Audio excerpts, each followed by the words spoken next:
நம் தேவனாகிய இயேசு கிறிஸ்துவினால் உங்களுக்கு கிருபையும் சமாதானமும் சந்தோஷமும் உண்டாவதாக.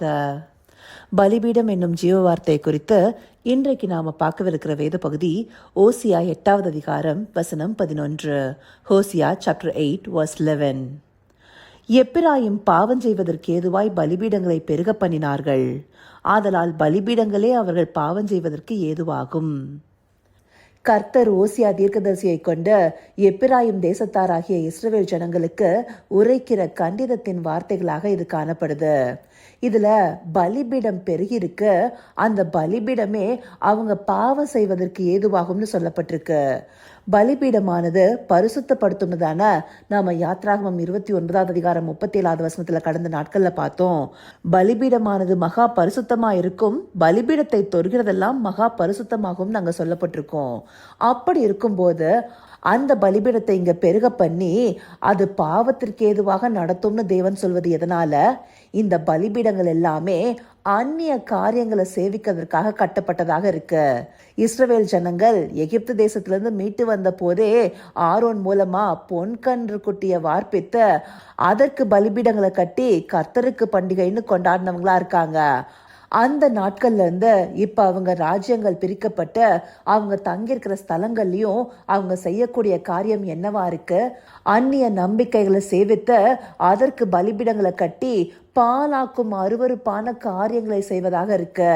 கர்த்தராகிய தேவன் பரிசுத்தமானவர், அவருடைய பரிசுத்திற்கு முன்பாக ஒருவரும் நிலைநிற்க முடியாது. அப்படி இருக்கிற தேவனை ஆராதித்து அவருடைய பலிபீடத்தை நோக்கி போவதை காட்டிலும் அவர்களுடைய போக்கெல்லாமே வழி விலகி போவதாகவே இருந்தது. இந்தபடியாகவே செய்து கொண்டிருந்த ஜனத்துக்கு தேவன் எச்சரிப்பின் வார்த்தைகளையும் வரப்போகிற நியாய தீர்ப்பையும் குறித்து சொல்லிட்டே இருக்காரு. ஓசியா 10வது அதிகாரம் 1 மற்றும் 2வது வசனத்துல பார்த்தோம்னா, இஸ்ரவேல் பலனற்ற திராட்சை செடி, அது தனக்குத்தானே கனி கொடுக்கிறது. அவன் தன் கனியின் திரளுக்கு சரியாய் பலிபீடங்களை திரளாக்குகிறான். தங்கள் தேசத்தின் செழிப்புக்கு சரியாய் சிறப்பான சிலைகளை செய்கிறார்கள். அவர்கள் இருதயம் பிரிக்கப்பட்டிருக்கிறது, இப்போதும் குற்றம் சுமத்தப்படுவார்கள். அவர்கள் பலிபீடங்களை இடித்து அவர்கள் சிலைகளை நாசமாக்குவார். இந்த வசனத்துல சொல்லப்பட்டபடி இஸ்ரவேல் பலனற்ற திராட்சை செடியாக இருக்கு, தனக்கு தானே கனி கொடுத்து கொள்கிறதாக இருக்கு. தேவனுக்கு உகந்த கனிகளை கொடுக்காத வண்ணமாக அந்நிய பலிபீடங்களை திரளாக பெருக பண்ணிட்டு இருக்கு. அதன் மூலமா தங்களுடைய தேசத்தை செழிப்பாக்க முடியும்னு நினைக்குது. ஆனா தேவன் அந்த பலிபீடங்களை இடிக்க செய்து அந்த சிலைகளை தகர்த்து போடுவாரு. அப்படியான காரியம் நடக்கும் போது அவர்கள் மேல நியாய தீர்ப்பு வருகிற விதமாகவும் இருக்கும். அதை நாம அதே 10வது அதிகாரம் 8வது வசனத்துல பார்க்கும்போது, இஸ்ரவேலுடைய பாவமாகிய ஆபேனின் மேடைகள் அழிக்கப்படும், முச்செடிகள் முட்பூண்டுகளும் அவர்கள் பலிபீடங்களின் மேல் முளைக்கும். பர்வதங்களை பார்த்து எங்களை மூடுங்கள் என்றும், குன்றுகளை பார்த்து எங்கள் மேல் விழுங்கள் என்றும் சொல்லுவார்கள். இதே வார்த்தைகளை நாம வேற வேத பகுதிகளிலும் பார்க்கிறோம் இல்லையா? வெளிப்படுத்தின விசேஷம் 6வது அதிகாரம் 16வது வசனத்துல 6வது முத்திரை உடைக்கப்படும் போது பர்வதங்களையும் கண்மலைகளையும் நோக்கி, நீங்க எங்க மேல விழுந்த சிங்காசனத்தின் மேல் வீட்டிற்குடைய முகத்திற்கும் ஆட்டுக்குட்டியானவருடைய கோபத்திற்கும் எங்களை மறைத்து கொள்ளுங்கள்னு சொல்லுவாங்க இல்லையா? அந்தபடியாக தேவனுடைய கோபாக்கினையை தாங்க முடியாம எப்பிராயிம் தேசத்தார் இந்த வார்த்தைகளை சொல்கிறவர்களாக இருப்பாங்க.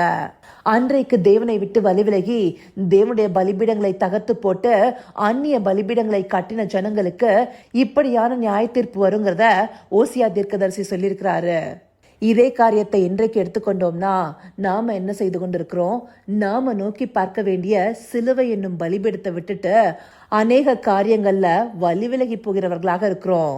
நம்முடைய இருதயத்தின் பலிபீடமானது அவருக்கு உகந்த பலிகளை செலுத்தி அவரையே நோக்கி பார்க்கணும். ஆனா நம்முடைய இருதயத்தின் நிறைவு எப்படி இருக்கு? நாமும் தேவனுக்காக பிரிக்கப்பட்ட ஆவிக்குரிய இஸ்ரவேலர்களாக இருக்கிறோம். அன்றைக்கு தேவன் எப்பிராயிமை எப்படி கைவிடுவேன்னு சொல்லி பரிதபிச்சாரு.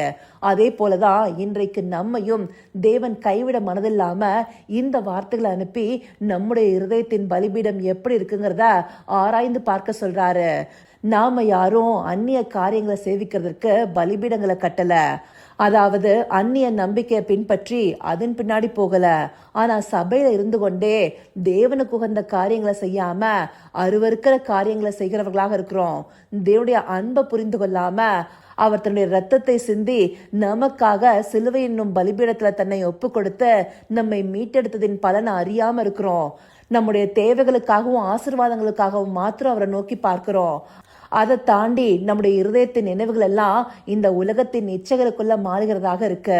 முக்கியமா நம்முடைய கைகள் இருக்கிற செல்போன்களோ இல்ல நாம பின்பற்றுகிற ஏதாவது ஒரு காரியங்களோ தேவனை விட்டு வழிவிலக்கி நம்மை அருவருப்பான காரியங்களுக்குள்ளார கொண்டு போகிறதாக இருக்கு.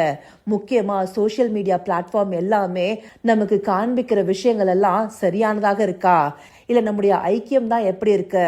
தேவனை பின்பற்றி அவருடைய சித்தம் இன்னதென்று அறிந்து செயல்படுவதை விட்டுட்டு நாம ஒருவருக்கொருவர் குறை பேசிக்கொண்டு சபைகளுக்குள்ளார சீர்புரிந்தின உறவுல இல்லாம எழுப்புதலுக்கு தடையா நாமே காணப்படுறோம். இந்தபடியா இருந்தோம்னா எப்படி தேவன் நம்ம மேல பிரியம் கொள்வாரு? நாம கடைசி காலத்துக்குள்ளார வந்து நிற்கிறோம். இனியும் காலம் செல்லாத இந்த நாட்களை நாம பிரயோஜனப்படுத்தி கொள்ளாம விட்டுட்டோம்னா தேவனுடைய வருகையில எப்படி காணப்பட முடியும்? தேவனுடைய வருகையில கைவிடப்பட்டா இந்த பூமியில நடக்கிற உபத்திரவத்துக்குள்ளானவர்களாக நாம மாறி போவோம். அந்தப்படியான நாட்கள்ல உடைக்கப்படுகிற முத்திரைக்கு பயந்து போயே மக்கள் சொல்கிற வார்த்தைய வெளிப்படுத்தின விசேஷம் 6வது அதிகாரம் 16வது வசனத்துல பார்த்தோம். பர்வதங்களையும் மலைகளையும் நோக்கி நீங்க எங்க மேல விழுந்த சிங்காசனத்தில் இருக்கிறவருடைய கோபத்துக்கும் ஆட்டுக்குட்டியானவருடைய கோபத்துக்கும் எங்களை தப்புவீங்கள்னு கேட்பாங்க. அப்ப மலைகள் குன்றுகள் தங்கள் மேல விழுந்து இறந்தா கூட பரவாயில்ல, தேவனுடைய கோபத்துக்கு நாங்க ஆளாக விருப்பப்படலங்கிறத ஜனங்கள் சொல்கிறது எவ்வளவு அவல நிலையை காண்பிக்குது. அப்படிப்பட்ட நிலையில நாம காணப்படலாமா? இந்த நாட்கள் தேவனுக்கு நேராக நம்மை திருப்ப வேண்டிய நாட்களாக இருக்கு. நம்முடைய இருதயமாகிய பலிபீடத்துல தேவனுக்கு உகந்த பலிகளை செலுத்தி அவரையே நோக்கி பார்க்க வேண்டிய நேரமா இருக்கு. பிசாசானவன் தனக்கு கொஞ்ச காலம்தான் இருக்குங்கிறத அறிந்து கொண்டு நம்முடைய இருதயத்தை இந்த உலகத்துல இருக்கிற அருவருப்பான காரியங்களுக்கு திருப்பணும்னு நினைக்கிறான். ஆனா நாம அதை பின்பற்றி கொண்டே போயிட்டு இருந்தோம்னா நம்மால நியாய தீர்ப்புக்கு தப்பிக்கொள்ள முடியாது. அதிலிருந்து நம்மை காத்து கொண்டு நம்முடைய இருதயமாகிய பலிபீடத்தை தேவனுக்கு நேராக செப்பனிட்டு அவரையே நோக்கி பார்த்து அவருடைய எழுப்புதல் நக்கினி ஊற்றப்பட வாஞ்சிக்கிறவர்களாக இருக்கணும். அந்தபடியாக நாம ஒவ்வொருவரும் காணப்படணுங்கிறதுக்காகவே இந்த பகுதிகள் நமக்கு காண்பிக்கப்பட்டிருக்கு. இதை அறிந்து கொண்டு நம்முடைய இருதயமாகிய பலிபீடம் தேவனுக்கு உகந்த பரிசுத்தத்தோடு காணப்பட அவரை நோக்கி பார்ப்போமா? கர்த்தாவே, தேவாதி தேவனே, உமக்கே இந்த வேலையில நன்றி செலுத்துகிறோம் ராஜா.